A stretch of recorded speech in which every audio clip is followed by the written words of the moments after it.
सभी राष्ट्रवादी और सनातनी भाइयों का स्वागत है पॉलिटिकल बज़ में।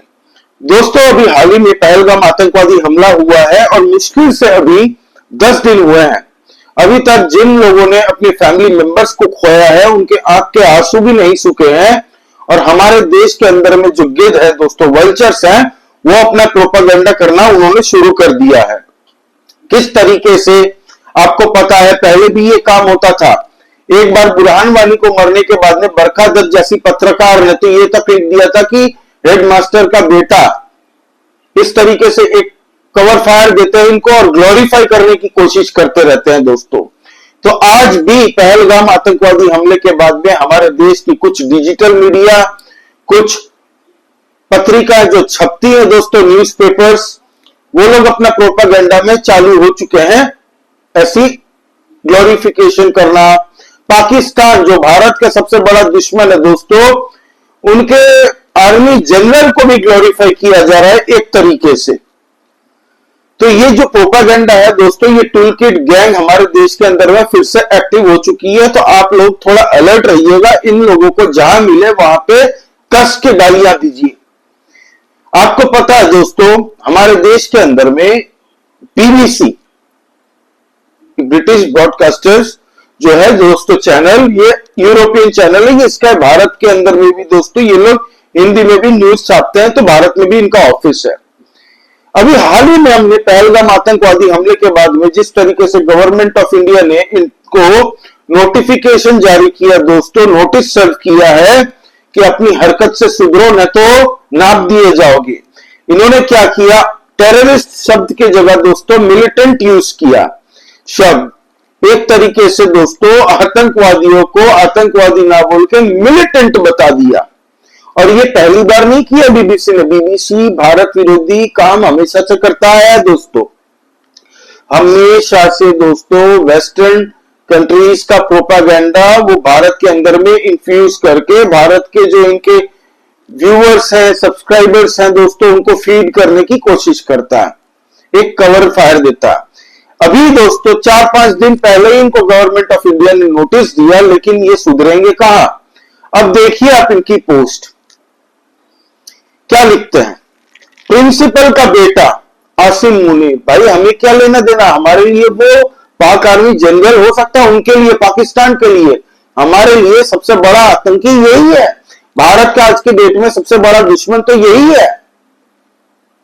लेकिन बीबीसी इंडिया को बड़ी चूल मची है उनके नाजायज बाप आसिम मुनीर के बारे में। यहां पे लिख रही है प्रिंसिपल का बेटा। एक तरीके से यही सेम चीज की थी बुरहान वानी की मौत के बाद में हमारे देश के यहां पे बरखा दत्त जैसी पत्रकार ने। हालांकि बरखा दत्त का भी अलग ही लेवल था, उसने प्रिंसिपल का बेटा बुरहान वानी ऐसे करके लिखा था, याद है ना। फिर उसने तो रिपोर्टिंग भी की थी 26/11 जब आतंकवादी हमला चल रहा था, जब काउंटर चल रहा था हमारी स्पेशल फोर्सेस के साथ में ताज होटल में, तब बता रही थी कि मेरी 19वें फ्लोर पे अभी अभी बात हुई है, वहां एक जन छुपे हुए हैं, उन्होंने मुझे बताया कि वो अभी डरे हुए हैं।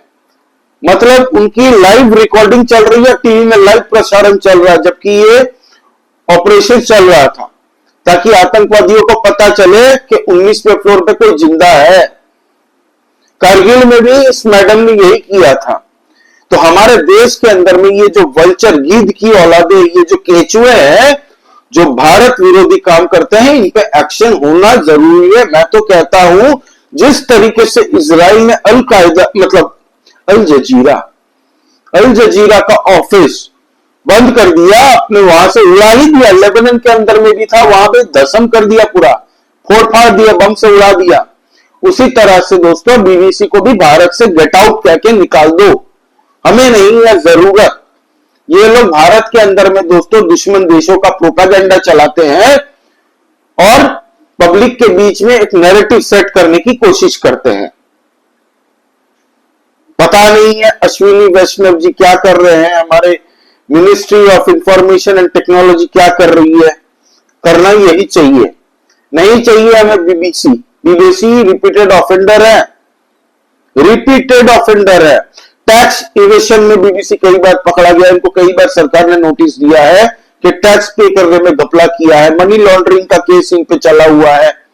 तो ऐसे कई देश विरोधी, भारत विरोधी काम किए हैं इस बीबीसी ने। दूसरा दोस्तों, द लल्लन टॉप उर्फ द लल्लन टॉप जिसे आप कहते हैं, सौरभ द्विवेदी चलाते हैं, इनके गुरु भी वैसे ही है, राजदीप सरदेसाई। तो अभी द लल्लन टॉप ने क्या किया है, द लल्लन टॉप ने सोशल मीडिया में यह पोस्ट किया है, देखिए। मोबाइल टावर लग जाता तो आदिल आतंकवादी ना बनता। सोचिए, इनकी रिपोर्टिंग देखिए। ये जर्नलिस्ट कहते हैं 2 टके के दल्ले, जो खुद को दल्लन टॉप इसीलिए इनको कहा जाता है सोशल मीडिया में, और हर जगह लोग इनको दल्लन टॉप कहते हैं कि मोबाइल टावर लग जाता तो आदिल आतंकवादी ना बनता। जैसे आदिल का बाप इनका नाजायज बाप है अपना। इस तरीके से ये लोग भारत के अंदर में ग्लोरीफाई करने की कोशिश करते हैं आतंकवादियों को। कश्मीरी हिंदुओं को, 5 लाख कश्मीरी हिंदुओं को मारा गया, महिलाओं के साथ दुष्कर्म किए गए, उनको अपने ही घर से भगाया गया। उसके बाद में हिंदुओं ने तो कभी बंदूक AK-47 अपने हाथ में उठाई नहीं थी, चाहते तो वो भी उठा लेते थे, उनके पास तो सबसे बड़ा एक्सक्यूज था। और ये दल्ले 2 टके के पोस्ट करते हैं कि क्या मोबाइल टावर लग जाता तो आदिल आतंकवादी नहीं बनता। तो शायद मोबाइल टावर अगर लग जाता तो आदिल आतंकवादी नहीं बनता, तो शायद सौरभ द्विवेदी का को फाउंडर बन जाता उसके साथ में, क्योंकि ये भी डिजिटल टेररिज्म से कम काम नहीं कर रहे भाई, पूरी तरह से कवर फायर दे रहे हैं, ग्लोरीफाई करने की कोशिश कर रहे हैं। इसका गुरु भी वैसा ही है, राजदीप सरदेसाई। आपको पता ही है राजदीप सरदेसाई कौन है, उसके बारे में क्या और बोलूं। क्रिकेटर का बेटा है, उसके पापा पे भी एक बार मनी लॉन्ड्रिंग का केस लगा था, 2 महीने शायद जेल में भी थे, 1992-93 में शायद। एनीवे, फिर इंडियन एक्सप्रेस देखिए, अभी भारत के अंदर में 5 लाख से ज्यादा पाकिस्तानी हैं, उनको निकाल निकाल के भेजा जा रहा पाकिस्तान में। तो ये लोग ग्लोरीफाई कर रही है, खाली इंडियन एक्सप्रेस नहीं है, साथ ही साथ में ऐसे कई मीडिया चैनल्स है दोस्तों। कल तक, परसों तक, न्यूज 24 तो अलग ही लेवल है भाई, मानक गुप्ता और इसका गरिमा का चैनल।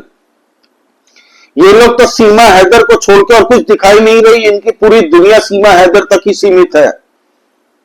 दिन भर सीमा भाभी ने क्या किया, इनके जर्नलिस्ट उसके घर के बाहर में गद्दा वद्दा तकिया लेके लेटे रहते हैं कि जैसे ही कोई निकले सीमा भाभी के माइक लेके खड़े हो जाएंगे उनके सामने। और हो सकता है मानक और गरिमा दोनों वाघा बॉर्डर तक रोते रोते इनको छोड़ के आए, इतना पीड़ित है ये लोग, दुखी है। तो इंडियन एक्सप्रेस लिख रहा है कि देखिए 18 महीने का बच्चा को लेके अपनी मां से जुदाई होने वाली है। उनकी मां ने जाते जाते ये कहा कि मेरे बच्चे तुम यहीं पे रहो, मुझे जाना पड़ेगा।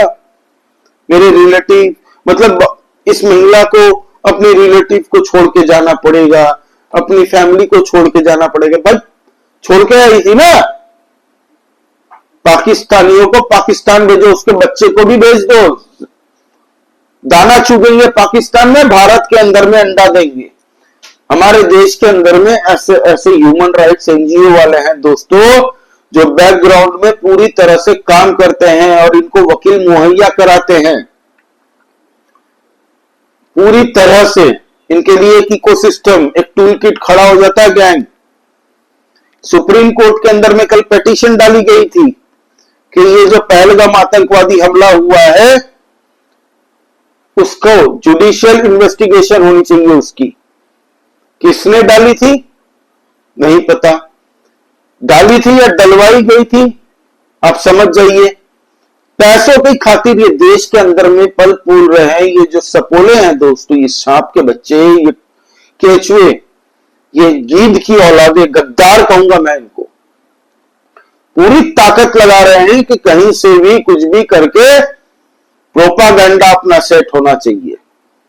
कई लिख रहे हैं धर्म कहां से आ गया, मजहब कहां से आ गया। धर्म कहां से आ गया? धर्म पूछ पूछ के जिनको मारा है ना, धर्म पूछ के हमारी सेना उनको ठिकाने लगाएगी, बता के मारेगी।